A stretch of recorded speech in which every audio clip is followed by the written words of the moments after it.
Žinai, tie seni fotofonai tokie, Aha. sukasi į juostą. O tu žinok, man kaip tik aną dieną toks vaizdas su tuo patefonu, to tokia kaip dūda tokia atsikišus dar Jo, išlindus. taip. Mhm. O ką tau šiuo vaizdu nori parodyti ar pranešti? Aš nesuprantu kol kas, bet aš matau tokius kaip sendaikčius, daug tokių, žinai, visokių instrumentų, tokių keistų muzikinių. O čia kažkoks sandėlys, palėpė ar kažkoks tai apleistas, nežinau, Mhm. teatras. Kaip tu pasakei, palėpė, tai man labai vibruoja, kad čia tokia kaip palėpė, Mhm. tokia kaip supranti, kaip sendaikčiai, kažkokia tai kaip taupimas, rinkimas kažkaip. Ne tai, kad kuriu, bet aš tiesiog Kolekcionuoji kaip sendaikčius? kolekcionuoju jo kaip sendaikčius ir po to perparduodu. Čia kažkoks kaip ir mano verslas kažkoks toks. Mhm. Čia kažkokia reinkarnacija matyt. Man meta dabar. Pažiūrėjau, ar tai tikrai yra tavo reinkarnacija? Mhm. Nes vakar mes su Saule buvom ir irgi hipnozėj, Mhm. tai išsiaiškinom, kad buvo astralinė projekcija, po to analizavom, Mhm. kad aš dariau tas muzikinės dėžutės, kur balerinos sukasi. Aha, Ir aš aha. buvau tas įkūrėjas, tai dabar kažkaip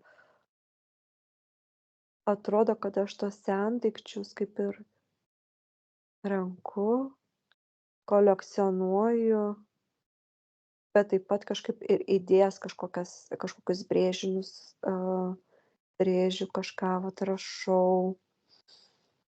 Gal tu juos tobulini? Taip, aš tobulinu, bet aš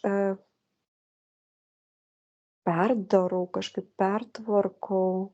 Nežinau, man kažkaip atrodo, čia kaip ir Italija būtų. Italija? Italijoj kažkur tarp Italijos su Vokietija kažkokie tai ryšiai jaučiami. Mhm.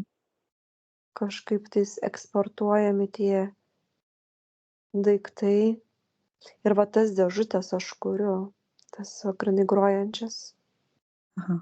kurios kelia tas vibracijas. Mes vakar kaip tik fainą hipnozę turėjom. Mhm. Tai tavo pagrindinis darbas buvo tas toks kūrybinis su sendaikčiais ir su kūrimas naujų, kaip ir tos grojančios dėžutės, ar tu Tai dar kažką kitą darei? pagrinde tai kūrėja ir toks atrodo tie sendaikčiai iš tikrųjų tai kažkaip palikimas, kažkaip ir renku, ir palikimas prosenelių, senelių, kažkas tokio, kad tai atrodo eina iš kartos į kartą, Mhm. ta kūryba. O ar pati buvai muzikali? Ta prasme, grojai ar dainavai? Jo, aš kažkaip ne tik kūriau muziką, tą vat grynai tų dėžučių, tą, Mhm. kuris irgi ten Melodijas. grynai groja tan, tran, tran, kur kelia aukštas vibracijas jo. Mhm. Ir toksai su tokiu džiaugsmu ir su tokiu rūpesčiu. Man atrodo tokia kaip vienišė, žinai. Aha. um, Atsidavusi savam tam darbui. Dabar, pavyzdžiui, šiam gyvenime pasakyk man sukurt ką nors. Plekštekšt ir viskas. Kokia dar kūryba. Nu, aš, pavyzdžiui, tokius kvepaliukus galėčiau kažkokius, tai vat, man patiktų, žinai, kažką iš kvapų kurti, ne? Bet Tai va irgi pagalvoti apie kūryba. tokius kūrybą, bet, va, pavyzdžiui, a, kažkokias tai lėlytės ar dar kažkokius tokias dėžutės, eik, tai man kantrybės nebūtų.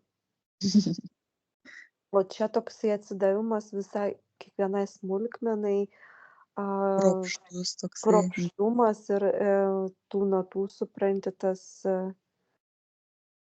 derinimas kažkaip va, Girdėjimas garsų tų tokių girdėjimas. visų. Mhm. man kažkaip rodo, kad yra tas kontaktas su, kad kažkaip girdžiu aš garsus ir per tuos garsus aš bandau atkurti natas. Aha, Kažkoks susijungimas, atrodo, ateina per sapnus tie garsai netgi. Ir iš per tuos sapnus, iš sapnų aš bandau atkurti tuos garsus. Ir ta vat grynai muzikinė ta dėžutė sukanti, atrodo, tai ateina iš tų angelų guardians, kur aš pavadinau. Čia iš mano irgi projekcijos. Tai atrodo, kad komunikacija vyksta per sapnų erdvę. aha, tau duoda, ateina žinios ir tu perduodi iš aukštesnių plotmių tas visas Mhm. energijas ir muziką. Labai gražu. Mhm. O kaip ten toliau tada vystosi, tau sekasi viskas, verslas ar kažkas trukdo, kaip dėliojasi tau gyvenimas toliau? Tas gyvenimas atrodo atsidavimas visame kame kūrybai. Ir atrodo tokia pilnatvė, kad ta kūryba užpildo, kad atrodo tau nereikia nei vaikų, nei šeimos, toks jausmas, žinai. Aha, Kad tu visame kame atsidavęs, bet galbūt kažkoks tai gal netgi ir prisirišimas, supranti, kažkoks tai yra. tiesiog užsiciklinimas vienoj vietoj, kaip ir ta kūryba gerai, viskas gerai ir atrandi save, bet kažkas dar kitaip turėtų būti, nu, daugiau dalykų į gyvenime eiti, ane? Daugiau spalvų tarsi būtų, reikėtų kažkokia jo, taip ir sakau, užsiciklinimas ties vienu, tokia kaip, žinai, kaip pavyzdžiui, paimkim tuos indigo vaikus, autistukus, ane, atrodo, Mhm. įsikala į vieną ritmą, į vieną tą, žinai, ir jie daro, bet jie gali būti tokie labai geri, tarkim, scientist, mokslininkai, ane, ar dar Ja. kažkas, tai čia kažkas panašaus. Ir atrodo kažkaip reikia ar čia kažkokia mano tarsi misija pasirinkta, kad atsidavimas visame kame, žinai.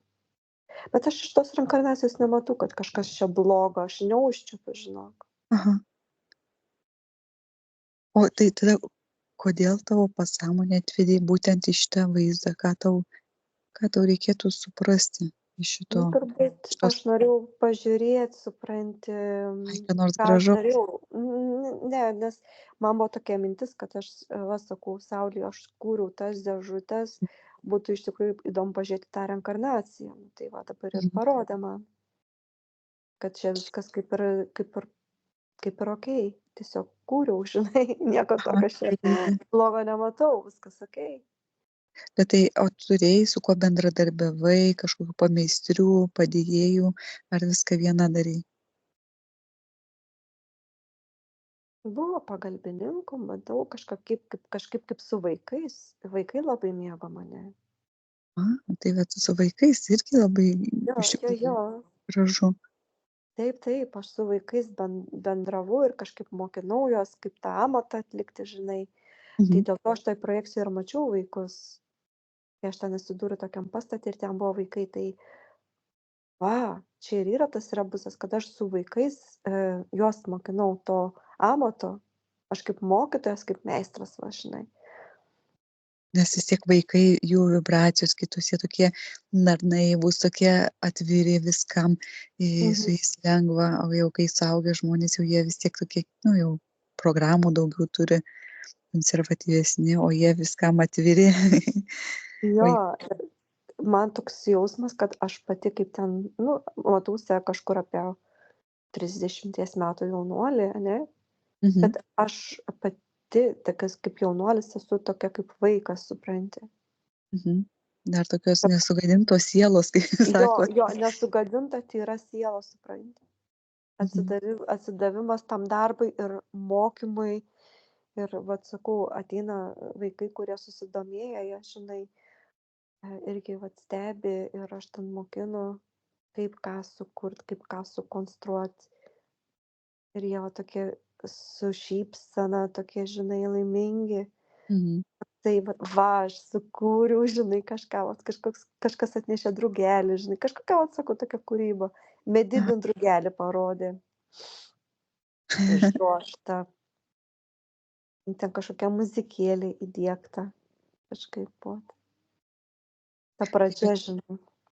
Tai daug ką mokėjai ir kaip drožinėti, pagaminti, kaip ir, sakykim, stalius iš vienos Mhm, pusės, iš kitos pusės ir su muzika, garsai, suderinta viskas, labai toks, čia jau stipru, ne mhm. viskam taip mokėt. Ir meilė vaikams. Mhm. Tas Toksai tyrumas toksai. tyrumas, taip, nes matau tokia kaip užčiuopiu tokią daug medienos ir tokios kaip šiltos aukso spalvos. Mhm.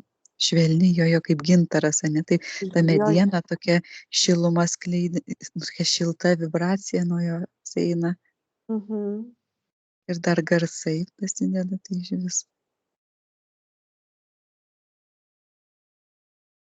O tie vaikai, jie kai ateidavo, vis tiek ten kaip terapija gaudavosi tiem vaikam. Taip, Ne taip. tik jiem kaip mokėsi, bet ir tokia aplinka jiem ir kažkaip įdomu ir linksma iš kitos pusės ir muzika, ir darbeliai, ir tas toksai, tyrumas, gražu viskas, aukštų vibracijų. Ir dėl ko aš ten tą aukso spalvą pamačiau, nes kaip eterinė erdvė žiūriu, ane, kažkaip va ta kūryba, Mhm. auksas susijęs su ta kūryba. Ir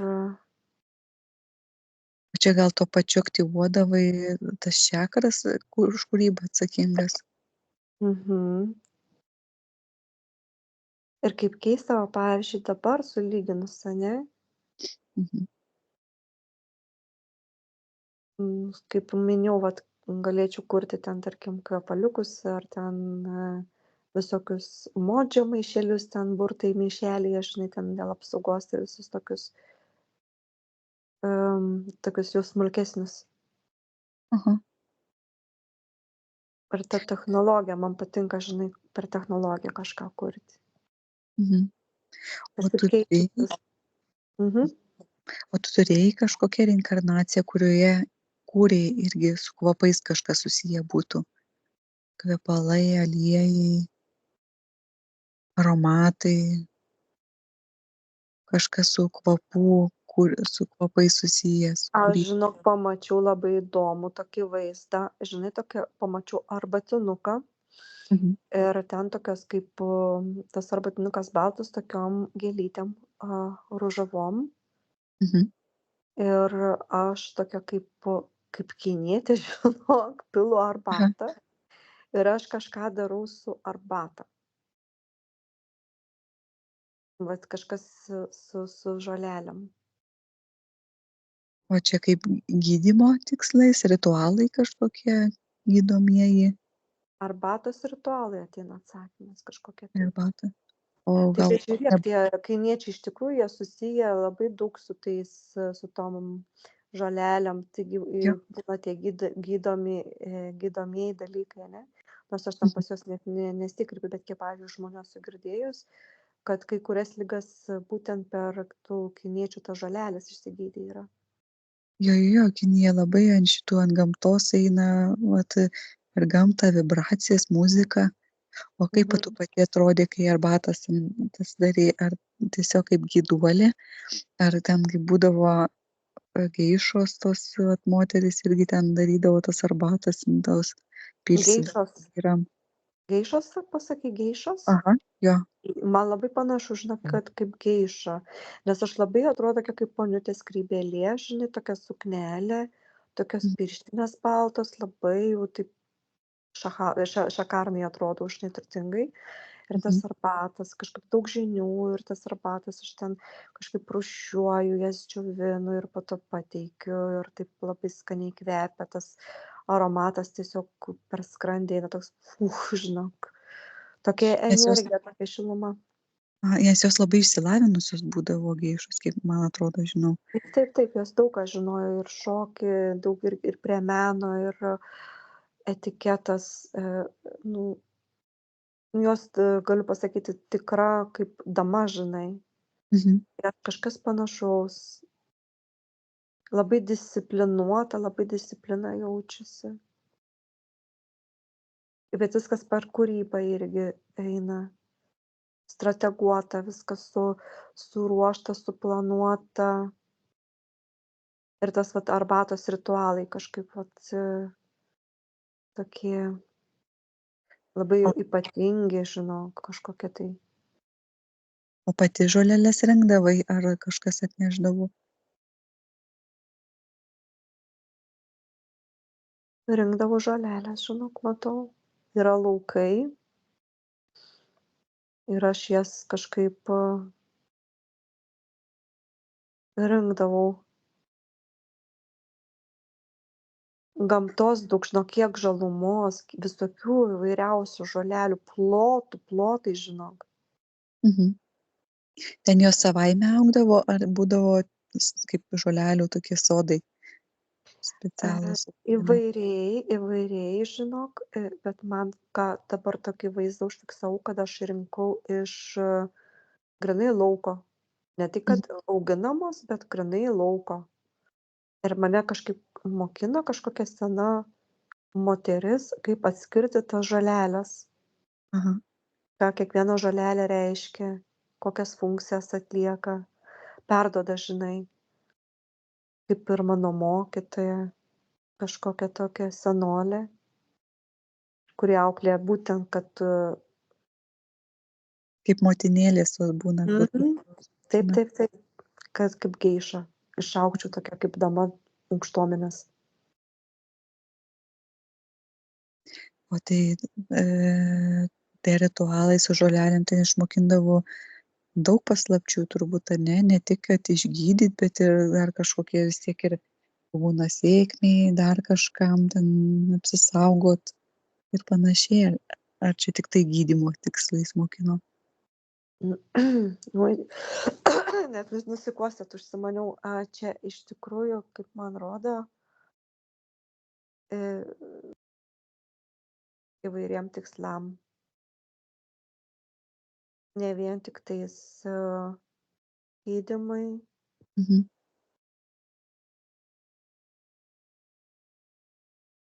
netgi tokias kaip panašiai kaip šamaninės, tokias kaip kelionės vyksta kažkokias per tas arbatas.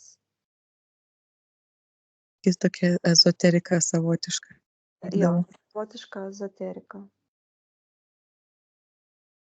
Nes man Tai čia atrodo, kad stipru jo. jo, nes kažkaip tos žolelės kažkokias tai netgi va tas vibracijas pakeldavo, Mhm. žiūrint, kokias tu žolelės naudoji. Ten, pavyzdžiui, gali sukelti geismą kažkam, tarkim. Kažkaip Mhm. mm, panaudoji pagal specifiką kažkaip, kam ko reikia, žinai. Mhm. Jo, Ten įdomu. mokindavo apie tas žoleles žinių turėdavo ir vyrai, ir moterys, ar daugiausia moteris tas žinias Moteris, perduodavo. moteris kažkaip vyrai. Kitaip jie. Mhm. Kitokiais reikalais jie kažkaip tom žolelėm kaip ir nelabai aš matau. Jo, ir pagal poreikį, jeigu kaip moteris ten jau išsilavinusi viską, ten kaip geiša, tai vis tiek turėt žinių, kaip manipuliuoti ten, ar geismą sukelt, ar nuimti jį ir Jo, panašiai. žinok, kaip raganavimas savotiškas tikrai. Taip ir yra, žinau. O dabar vat palyginus tuo momentu, toj reinkarnacijoj prieš kažkiek tai čia daug metų, ar ne, ir dabar tos žolelės, ar šiuo metu žolelės šiek tiek silpnesnės patapo, negu buvo anksčiau? Mm, Žinai, kažkaip bent jau toj reinkarnacijoj, tai jos tokios, man atrodo, daug kvapnesnės ir stipresnės, o dabar jos labiau nusilpusios, bet buvo, supranti, tų klimatų kaitos rodo, kad buvo tų vat, kilimų, smukimų, vibracijos aukštėjo, žemėjo, kad nebuvo taip, kad visą laiką jos pastovi vienodom dažnį. Labai daug kas keitėsi ir nuo pačių žmonių. Kažkaip netgi žmonės pagal savo sąmoningumą irgi stiprina tas žolelės, Mhm. skleidžia tą aurą, tą energiją ir tada kažkaip tos gėlės, tos žolelės kitaip auga. O dabar, kai yra pasakymas, naudok tai, kas auga tavo šalyje, nes jeigu tu ten naudosi iš kitų šalių, nu, pavyzdžiui, va, Lietuva ir Kinija, ne labai didelis fizinis atstumas, nu, fiziniai dviejai. Ir dažnai va, ten kiti studijuoja rytų mediciną ir poveikis tas vat gaunasi žmogui, nesvarbu iš kurio krašto ta žolelė, ar kaip sako, geriau savo krašto žolelės imtis, gydytis. Žinok, ir labai teisingai sako, dabar aš tau pasakysiu palyginimą, ne? Čia Mhm. Anglijoje, tarkim, nusipirk ispaniškus apelsinus, Mhm. kokia skonio bus, ir kai mes nuvažiavom į Ispaniją ir grynai nuo medžių Jau faktiškai smalsusi. gavom. Mhm. Nu tai skirtumas didelis koks, nes yra irgi kažkokie tai vat specialūs sandėliai, kur prinokina ir vyksta vis tiek ne tai, kad labai jau natūraliai, žinai, o Mhm. kur tu jau grynai valgai iš aplamai maistas skiriasi labai stipriai. Anglijos nuo Ispanijos, tarkim. Mhm. Ten jau jaučiasi, supranti, tą papriką, pavyzdžiui, irgi skonis visai kitoks jisai. Tai tas pats čia, žinok, sutinku, kad tu geriau naudok tai, ką turi, nebent labai jau reikia kažkokio tai prieskonio, tarkim, dėl kažko tai, kur Mhm. negali gauti jau savo šaly, tarkim. O šiaip tai taip. Nes tada kažkaip ir tas vibracijas išlaiko ir tą energiją išlaiko stipriau. Nes turbūt, kaip sako, irgi ne veltui auga tos žolės aplink tave, kokių tau reikia. Nu, Nes, pavyzdžiui, pas mamą labai auga kieme ugniažolės, nu jų tiek daug. mhm. Ir kiek atsimenu, jų labai daug. Pas kitus net nerasi su žiburiu. Va, matai, nerasi net su žiburiu, o pas kažką auga. Jo, ir pačios, ir atrodo, išrauna ir šienauja ir vis tiek jos dygsta. Tai, Mhm. tai galima turbūt irgi čia privest to, kad matyti jinai reikalinga organizmui žmogaus, ne veltui jinai šalia yra, kaip ir vaistai šalia auga. Taip.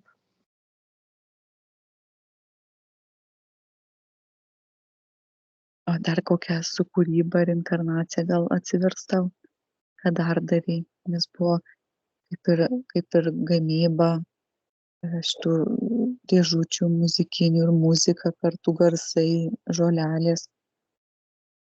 Kas dar su tavo kūryba susiję? Ką dar darei?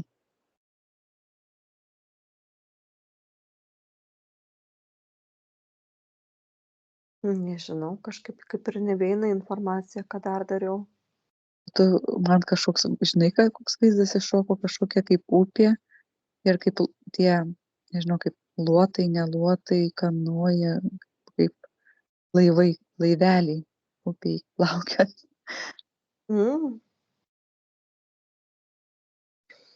Kas Nežinau, ką nors. tu čia pamatei, gal tu pamatei mano prosenelio kažkokią tai kūrybą, nes kaip aš supratau, jisai prie laivų buvo.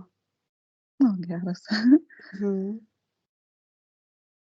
O kokius laivus gamino, didelius ar mažus laivelius? Nu, valtis, kaip, nu, ne valtis, kaip ten būna tie tokie upėse, kur plaukat upeliais.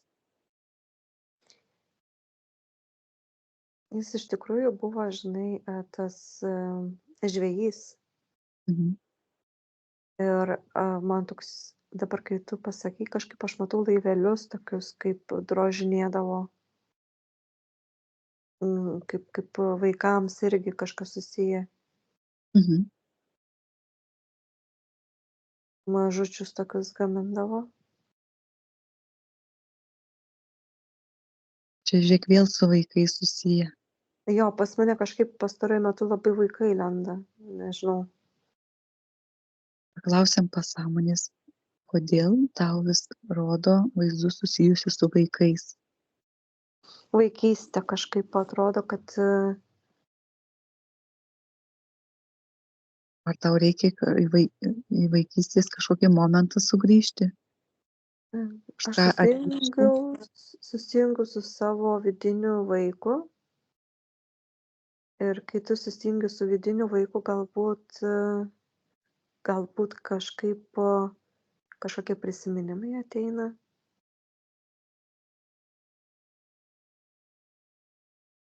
Ar tai kažkokie prisiminimai, išgyvenimai, kuriuos reikia perdirbti, ar tiesiog kažką iš vaikystės pasiimti į dabartinį gyvenimą? Iš vaikystės, nes kai tu esi vaikas, tavyje yra labai daug, vos ne kaip vaike telpa visa visata, ne? Mhm. Ir po to per tas vat programas viskas uždaroma, tarkim. Tai To man reikia atrodo, atvėrimo.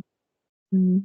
kad reikia atidaryti tuos kanalus, nes kažkaip per tą vidinį vaiką tu prisimeni, kas tu esi. Bet mums, aišku, tą vidinį vaiką uždaro, kaip matau dėžutėmis, žinai. Aha. Tai toks jausmas yra, kad aš tas dėžutes, kaip matrioškės vėlgi, Mhm. e, ištraukiu ir atsidaro vis nauji sluoksniai, nes yra tas susijungimas su tuo, vat, ne tai, kad visą laiką mes dažnai kreipiamės į savo aukščiausiąjį aš, Mhm. mums reikia nepamiršti, kad reikia kartais kreiptis ir į tą vidinį vaiką, nes per jį irgi atsidaro labai daug dalykų.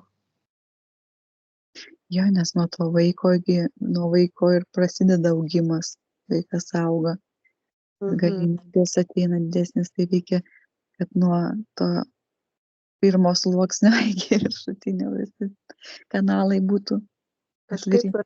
Kažkaip ir rodo, kad nuo pat vaikystės, ar ne, kažkaip, jeigu yra kažkokie tai dalykai tavyje, tai kažkaip nuo pat vaikystės ir reikia pradėti atidirbinėti tos blokus. Nes per vaikystę užsikrauna kažkoks tai vat tankių, rodo kažkokį tokį, kaip ir programas, ne? Mhm. Ir būtent dauguma problemų atsiranda nuo tos, nes tai yra pats pažeidžiamiausias Mhm. laikotarpis, kur tos vat jėgos, ane, mums matomos ir nematomos naudojasi. Taip, nes kaip ir sako, maži vaikai ir mato daugiau visko, Mhm. po to dingsta matymas, tai tada nusiimam visus blokus, visus uždarimus, visas dėžutės, atidarom jas ir išmetam, jau būna laisvė. Jo, tegu būna laisvė, būtent. Pamačiau dabar, žinok, save pienių lauke. Daug pienių priaugusių, tokių geltonų. Ir Jau tai pas mus daug Lietuvoj juoko. pradeda žydėti, kaip Eik, gražu. kaip fainai, man žinok, kaip primena vaikystę tos geltonos pienės. Aha. Pienių vynas. Žinai ta daina. Ja, žinau. Aš net prisiminiau, kaip vaikystėj mes darydavom, žinai, kaip paimi, nuskini pienę su kuo ilgesniu koteliu ir tą Mhm. kotelį suplėšom į smulkias tokias juosteles ir įmerkiam į vandenį ir susigarbanoja tie Ai, jo darydavom, bet čia, žinok, irgi gal kažkokia tai magija. Pažiūrėk, kas ten, vat, mes dažnai darydavom vaikystėje ir taip smagu būdavo. Ir tu darei, ane, ir pažiūrėk, Mhm. eteriniai vėjai, kas čia vyksta, jeigu daroma šitas. dalykas. Susisuka kažkokios tai spiralės ir, žinok, man rodo, kažkaip veikia atminties ta aktyvacija, nes susisukimas tas, ane, panašu į spiralę ir tą tokį džiaugsmą skleidžia. Mhm. Ir Ir ta štai taip pienė. smagu būtų padaryt. Senai bedariau iš tikrųjų, tik vaikystėj. Ir O ta vat pienė kažkaip ypatinga gėlė, žolė, mhm, nes jinai yra susijusi su saule, su mūsų kūryba, nes geltona kūrybinė čakra. aha, Ir kažkaip per šitą vat, procesą, kai mes darom su ir tos spiralės kažkokią tarsi magiją atliekam, patys vaikai, mhm, atrodo, ai čia žinai, nu, džiaugsmas, ane, bet kažkas aktyvuojasi, man rodos, smegenis, kažkaip konkarežinė liauka, aha. tą trečią akės čakrą kažkaip aktyvina. Toks nekaltas atrodo veiksmas, bet kažkas vyksta, nes per tą pienės susijungimą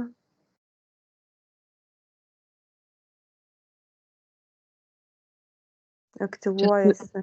su DNR nesusiję kažkas? Irgi, nu, aišku, su konkorežinė liauka jau čia ir DNR irgi čia irgi siejasi. Kažkokios kosminės žinios gal atsidaro.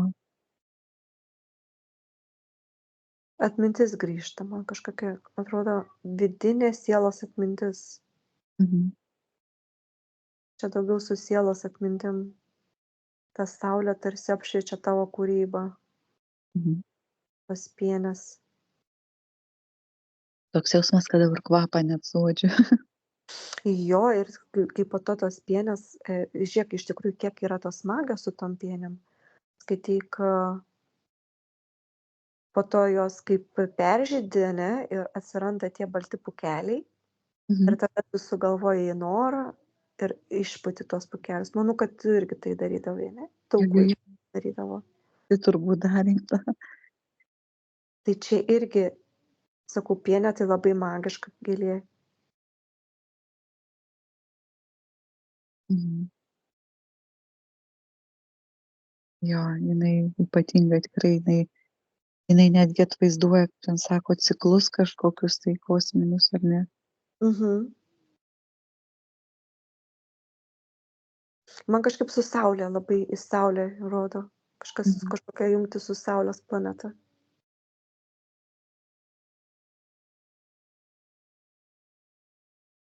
Aktyvina, nu, kažkaip vat, saulės ir kūryba. Šiluma, vaikystė. Atsiskleidimas vaiko. Magija, saulės magija.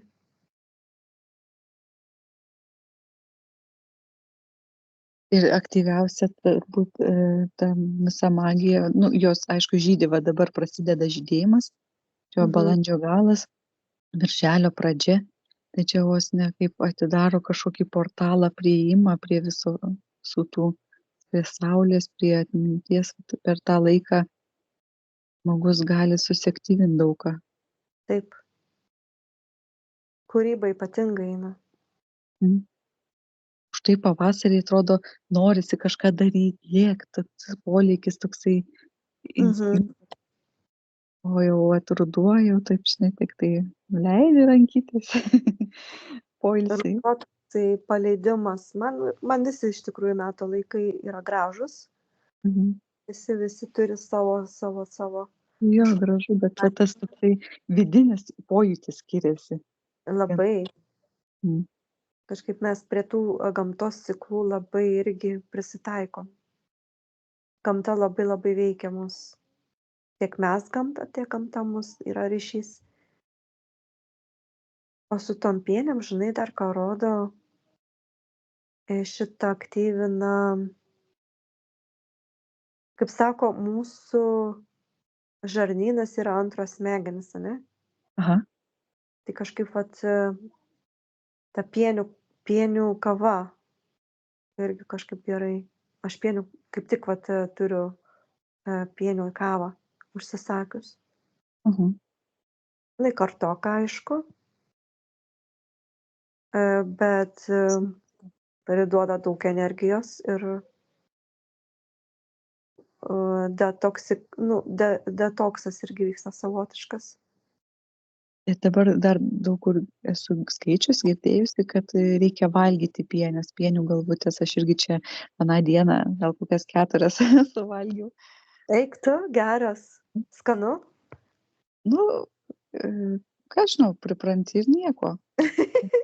Aš atsimenu vaikas valgydavau pienių, tokias kaip atrodo kartu ir saldu, ne? Kažkaip. Jo. Aš vaikam daviau tai spjaudyti, žinai, jam keista, ten pabandė palaižyti ir baigėsi. Aš tai iš pradžių gal neįprasta, žinai, pirmą kartą paragausiu, paskui, žinai, visai galima priprasti. Kaip žiurkeniuks. Sveika. Pasiganyti. Dieve. Mhm. O kaip, pavyzdžiui, jeigu kaip pienių vainikus užsideda ant galvos, tas vis tiek rato simbolis, vainikas, kaip ir simbolinis dalykas, o kaip eteriniai erdvėjai, vat kaip būdavo anksčiau ir merginos eidavo pienės, rinkdavo vainikus, pindavo savo ant galvos, karvėm tam dėdavo ant galvos, neatsimenu, kokie ten šventė būdavo, Mhm. tos vainikus pindavo. Na, Kaip tai labai kaip- stipru, nes rodo, jeigu tu užsidedi pienės vainiką, ir man dar dobilai išlindo, žinai. Aha. Tai, tarkim, pienio, ne? Mhm. Tai kažkaip vat, man rodo ta vat karūnos čakra, toks pliūpsnis, tokia šviesiai auksinė spalva, žinok, eina tokia kaip aktyvacija, tokios vibracijos, wow, per kūną, taip žinok, susijungimas su ta visata, žinai, A. kažkoks prisiminimas, ta pienė kažkokia, sakau, turi savo irgi DNR kažkokia ypatinga. O ta Ar ji- pienė, jinai grynai yra Žemės augalas šitos planetos, ar jinai atnešta iš kitos planetos? Kažkaip atrodo, kad ta pienė, ta kūryba surišta labai, vat sakau, su saule. Jie Mhm. viena kitą papildo. Atrodo, kad tai yra tarp žemės ir saulės kūryba. Ir žinok, negalėčiau pavadinti, ar tai iš saulės, ar tai iš žemės. Mhm. Nes atrodo, kad tai yra jungtis, dabar rodo, tarp tų planetų. Mhm. Ryšys toksai tarp Ryšys sujungta. ir kaip gimimas tos pienės. O Nes tada, tai vertingas augalas, iš tikrųjų, nežinau. o tai dobilai irgi yra ypatingi, tų dobiliukų yra mažiukų, tų tokių balti, bet yra tie dobilai, kur pievose augdavo dideli, raudoni. Jo, O tai jų, pavyzdžiui, irgi jie ir kaip vaistas labai geras yra. Ir iš jų vainikus kaip pindavo, kaip jeigu užsidėtum dobilų vainiką, ar irgi toks pat poveikis kaip pienių vainiko, ar šiek tiek kitaip? truputėlį kitokia energija jaučiama. Tokia kažkaip, pavyzdžiui, pienės tokia kaip matau gūsį, tokia žinai. Mm. O kai dobilus užsidedi, Jinai į dobilai gal daugiau su žeme pačia, kai pienės šauna į viršų, o dobilai lygtais toks man jausmas, kad būtų daugiau su žemės sujungimas, ne? Ar, ar kaip? aš kažkaip jaučiu tokią kaip subtilesnę energiją, tokią šviesią. Ir kaip tu sakai, jinai kaip pakyla, bet jinai išsisklaido. Mm. Nėra tokio stipraus efekto, toks švelnesnis. Švelnesnis, taip, švelnesnis efektas. Ir man tai labai domina tie lapeliai, žinai, irgi su tais dobilais kurdavom visokius norus. Jo, mes vaikystėje, kiek mes ieškodavom keturlapių lapelių, Jo, susirasdavom, džiovindavom į knygas, ten įdėdavom. jo, Tai lapiai, keturlapiai kažkaip. Bet dobilas išvis yra toks ypatingas vat su tais lapais, netgi, pavyzdžiui, Airijoj tas dobilas labai kaip simbolis daug kur vaizduojamas, kokią čia turi tą tokią savo magiją. kuo jisai toks Gaus stiprus. gausa, man rodo, gausa ir ta tokia, ne tai kad materialinė, tarkim, bet ne pinigine prasme, bet tokia kaip gamtos gausa. Mhm, Nes man tokį žalią maišelį rodo, atrodo gerai, bet kažkaip susiję su gamtos gėrybėmis, su ta gamtos gausa. mhm. O tai dabar kaip vertinami labai keturlapiai dobilo lapeliai, nu kaip tas iš 4 lapelių.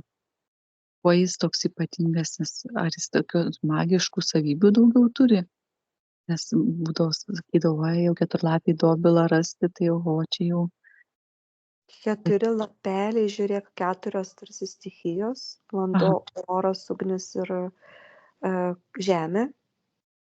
Atrodo, visos stichijos čia kažkaip su tuo surišta, su tom stichijom.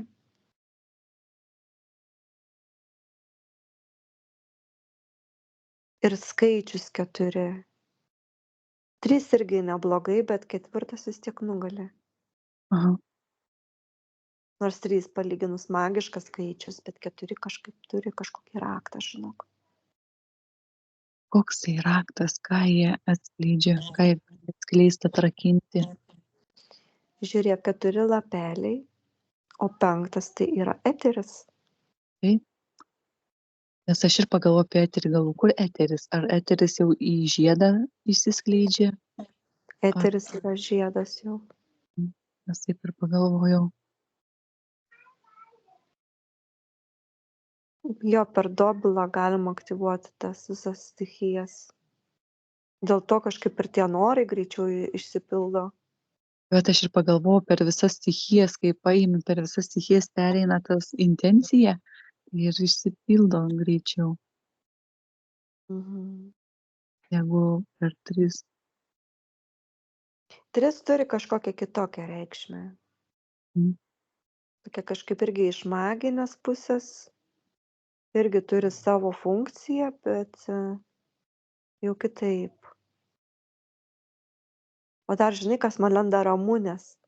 Aha. Ir tas, žinai, myli, nemyli, myli, nemyli. Tai tas Irgi ratas toks burs myli, būdavo, atsimeni? keikia bučiuoja. Nu, myli, nemyli, keikia bučiuoja. Čia, žinai, atėję iš mūsų gal baltų ar Mhm. pagonių. Kažkaip per tas ramunės irgi rinkdavos nuotakas, rodo anksčiau. Tinka, netinka, tinka, netinka. Užkalbėdavo tas ramunės, žinai, Mhm. kažkokie užkalbėjimai ir toliau skabydavo tuos vat lapelius ir žiūrėdavo. Ar jaunikis, ar nuotaka tinkanti, kažkaip va taip eina tokia informacija įdomi. Mhm. Tai vos ne, žinai, kaip ta Ramunė kaip mediumas, kuri Mhm. teikdavo atsakymą. Pranašaudė, aha, tikrai taip. Išpranašauja. Nes vat kaip įdomu, vat tie augalai, taip pat kiekvienoj vietoj tam tikras augalas parinktas. Vat, pavyzdžiui, tos rūtos vat, nekaltybę simbolizuoja. Ir kiekviena moteris turėjo turėti darželį, va šitie dobilai, pienės, nu, ką paimsi, tas kažkam. Va čia irgi kaip šitie kaštonai. Aš čia net nežinau anksčiau, bet paskui girdėjau, kaip sako, kai kaštonai žydi, jeigu kaštono žiedą pauostys vienu metu vyras ir moteris, tai juos kaip ir sujungia. Mhm. Aš va tokį girdėjusi esu. Tai, o kaip eterinėje erdvėje, va šitą momentą pažiūrėti, ar čia yra kažkiek tiesos, kažkokį tai žmonių priartinimą paskatina. Iš viso augalai labai irgi stipriai naudojami magijoj, Mhm. nes jie turi savo vibracijas, jie turi savo sielas ir kai aš matau dabar, tarkim, pora paima kankorėžį ir pauosto, ne? Mhm. Kankorėžio žiedą, ne? Šito ne konkursų kaštono. Ai, kaštono, ne? Kaštonų.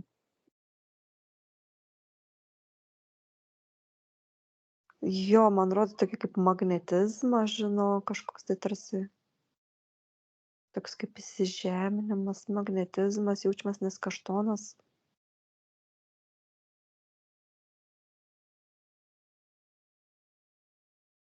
labai taip kažkaip man su žeme susiję ir įsižeminimu. Mhm. Mano mergaitė dainuoja. Ir jo, ir su tuo tokia kaip magnetizmas kažkas įvyksta viduje. Kaip įdomu. Kažkokią magiją įkvėpi. Oi, mes gyvenam tokioj magiškoje aplinkoje, iš tikrųjų, kaip pagalvoji, tai Mhm. visur, kur pasisuksi, ten gali kažkaip Įkvėpi turint magiją. žinių, sumanipuliuoti taip, kaip reikia, kad būtų gražu. Aišku, iš geros pusės tai gerai, bet kai, jeigu jau ten negatyvios mintys, tai jau ne kažką. Mhm.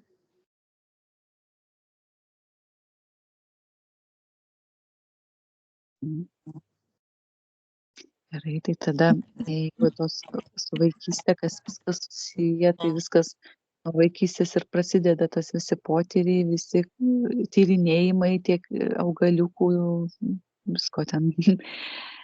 Ir viskas atrodo turėtų plėstis, tavo žinios, žinojimas, susijungimai, o programos uždarinėja laikui einant. Mhm. Ir po to sustoja žmogus, pavyzdžiui, ane, kažkaip jam jau nebeįdomu nei tie dobilai, nei tos pienės. Kažkaip, vat, nu, Mm. na, aš nekalbu apie visus, bet dauguma nebemato tos magijos tiesiog. Nes aš Mato pati matau, sveiką kai kompą. Kompą jo, mato. nes kai mažiukai vaikai, jie net nori eiti į lauką, einam tempę į lauką, einam laukia įdomus, faina. Va jau paauga, paauglystė prasideda, viskas, nenori eiti į lauką, prie kompo, įdomiau, ar ten telefoną. Gerai, tai tada mes ir nusimam visus tos apribojimus ir duodam tiem žmonėm burbuliukų, kad jie irgi išsilaisvintų iš tų savo rėmų, išeitų į gamtą daugiau pasižiūrėtų, kaip gražu pas mus aplinkui. Mhm. Ar dar kažką matai, kokią nors informaciją ateina? Ne, žinok, jau nebeateina daugiau.